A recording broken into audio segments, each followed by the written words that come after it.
Pernah nggak sih orang tua lo menyampaikan harapan mereka ke lo? Misalnya nih, mereka pingin nanti lo kuliahnya jurusan ini gitu. Terus kalau udah lulus kerjanya jadi ini. Atau misalnya nih, wah nanti nak kalau punya pasangan yang kayak gini-gini-gini ya. Nah, ya valid-valid aja sih mereka bilang kayak gitu kan. Toh menurut mereka, mereka juga ngelakuin ini buat kebaikan lo gitu kan. Tapi masalahnya, apa iya yang mereka lakukan ini benar-benar terbaik buat lo? Coba deh sekarang gue tanya, setiap kali nih lu dengar harapan-harapan orang tua lo, pernah gak sih lu justru ngerasa tertekan atau stres gitu? Bahkan gak jarang nih, rasanya kayak terbebani aja gitu buat menuhinya. Kalau lu pernah, atau ya mungkin lagi ngalamin salah satu dari hal di atas, tonton video sampai habis ya, karena gue akan ngejelasin kenapa sih orang tua tuh berharapnya segitunya sama lo gitu. Dan selain itu, pertanyaan yang mungkin udah lu tunggu-tunggu, apa iya harus lo turutin? Kalau turutin, seberapa banyak harus turutinnya? Nah, tonton sampai habis ya, biar lo ngerti semuanya.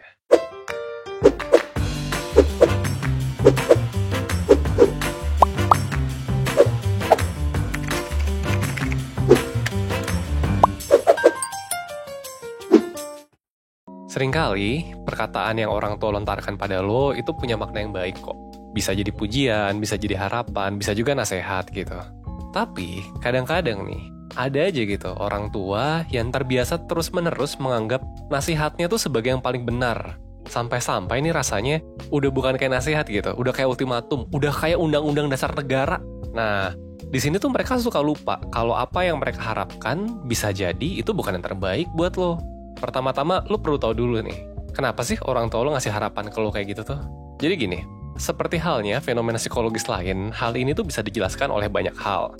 Tapi salah satu yang paling pas kita bahas sekarang adalah parental pride. Parental pride singkatnya adalah rasa bangga yang dialami orang tua terhadap anaknya. Misalnya nih, pas nilai lu bagus gitu kan, atau lu menang sesuatu gitu, atau pekerjaannya bagus, jadi ngerasa bangga aja gitu punya anak kayak lo. Nah, terus buruknya apa gitu kan? Fine-fine aja gitu kan orang tua bangga sama anaknya. Ya fine-fine aja sih. Tapi yang bisa bikin parental pride ini agak bermasalah adalah ketika kebanggaan ini lebih ditujukan ke keberhasilan mereka sebagai orang tua dibandingkan keberhasilan anaknya sendiri. Jadi gini nih, kesannya tuh kayak mereka tuh bangga sama diri mereka sendiri karena anak mereka jadi orang yang sesuai dengan apa yang mereka mau, bukan karena anaknya sendiri gitu. Nah, ketika antara kebanggaan terhadap diri sendiri dan kebanggaan terhadap anaknya kecampur aduk, ya harapan yang mereka punya ke anak juga kecampur aduk gitu sama harapan pribadi mereka.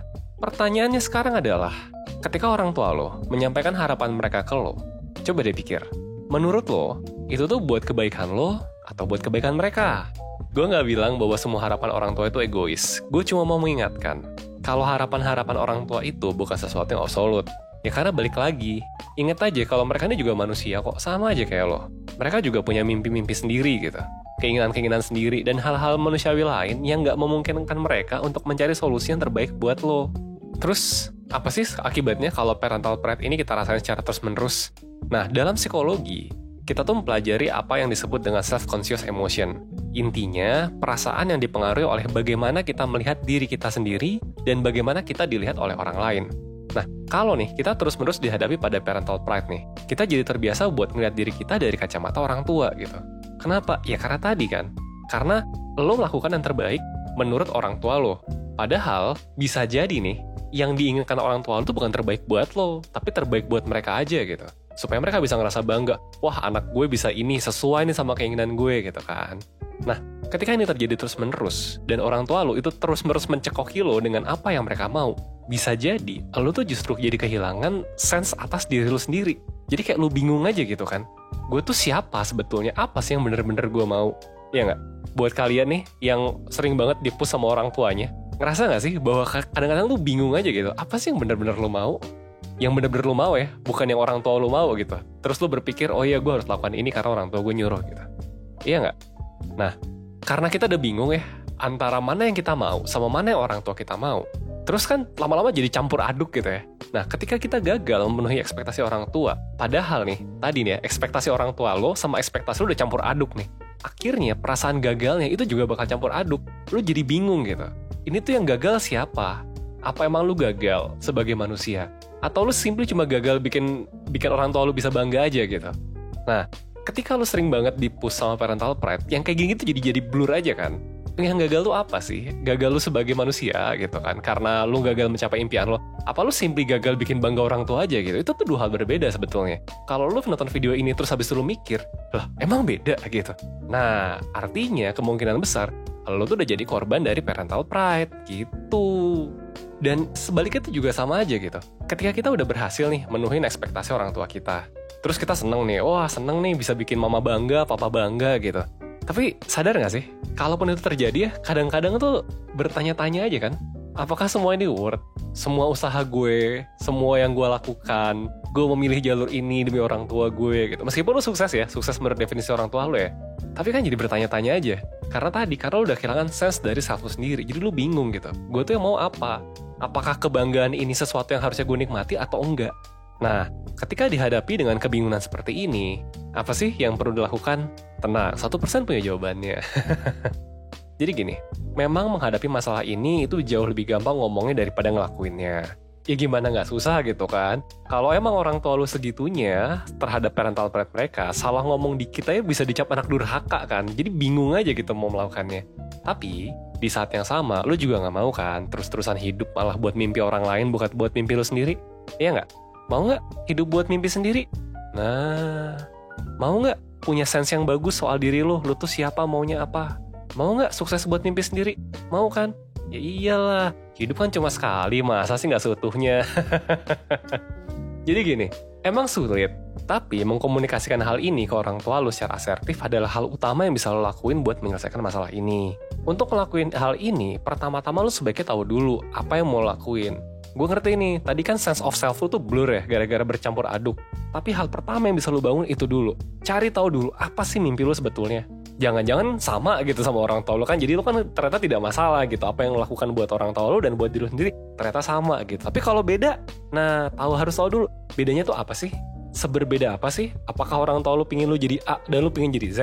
Tahu dulu nih, oh ya ternyata ini yang jadi mimpi gue. Oh ini yang jadi tujuan gue gitu. Cari tahu aja dulu, karena tanpa hal tersebut, ya gimana gitu, lu mau ngomong gimana, lu cuma bisa ngomong sama orang tua lu bahwa, ma aku tuh gak mau jadi ini gitu.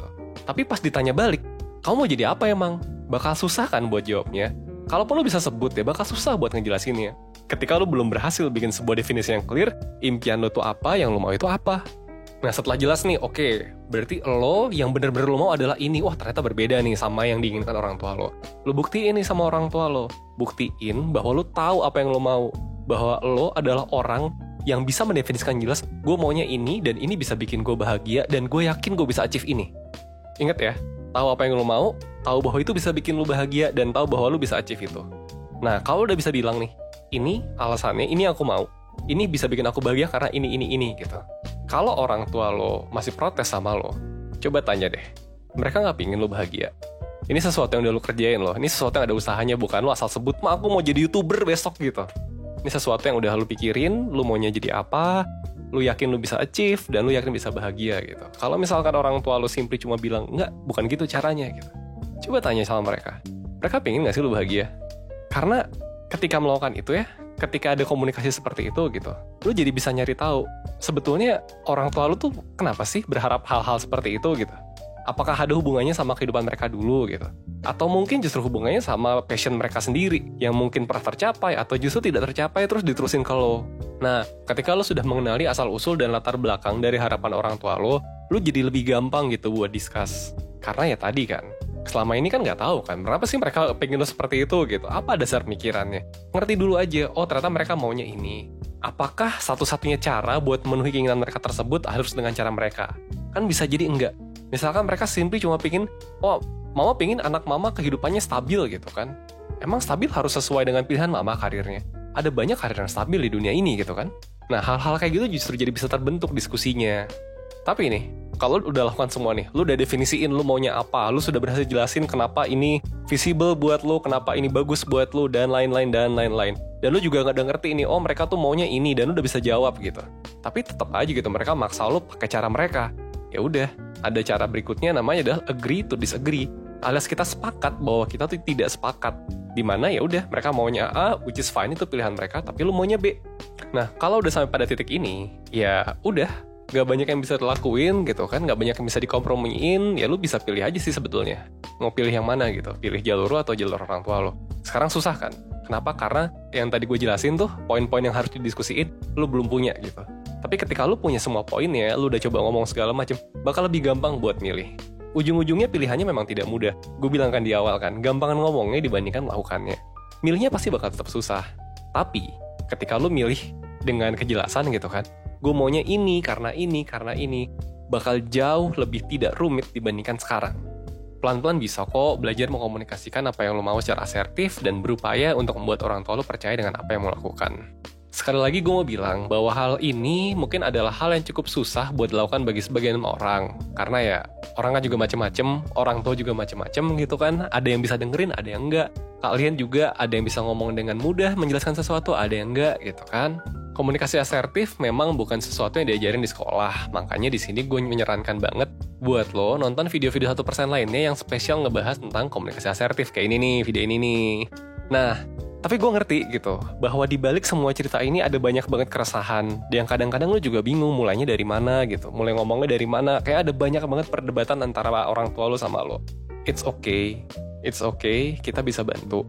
Gue ngerti lo butuh cerita, gue ngerti lo butuh dikasih saran yang personalized banget buat lo. That's why 1% punya program konsultasi bersama mentor. Yang which is adalah layanan konsultasi one-on-one bersama mentor 1% yang bisa ngebantu lo mengidentifikasi masalah dan menemukan solusinya. Di sini lo nggak hanya konsultasi sama mentor, tapi juga bakal dapat interpretasi psikotes, worksheet, dan juga sesi follow-up apabila dibutuhkan. Jadi langsung aja klik link yang ada di deskripsi video ya. Nah, kalau lo suka sama video ini, jangan lupa like, comment, dan share. Share ke teman-teman lo, share ke keluarga lo yang mungkin bermasalah sama orang tuanya, biar semua orang tercerahkan. Akhir kata, gue harap video ini bermanfaat buat lo, dan bisa ngebantu lo mengembangkan diri lo seenggaknya 1% setiap harinya. Supaya apa? Supaya lo bisa hidup seutuhnya. Dah, sekian dulu dari gue Rizky di 1%. Bye!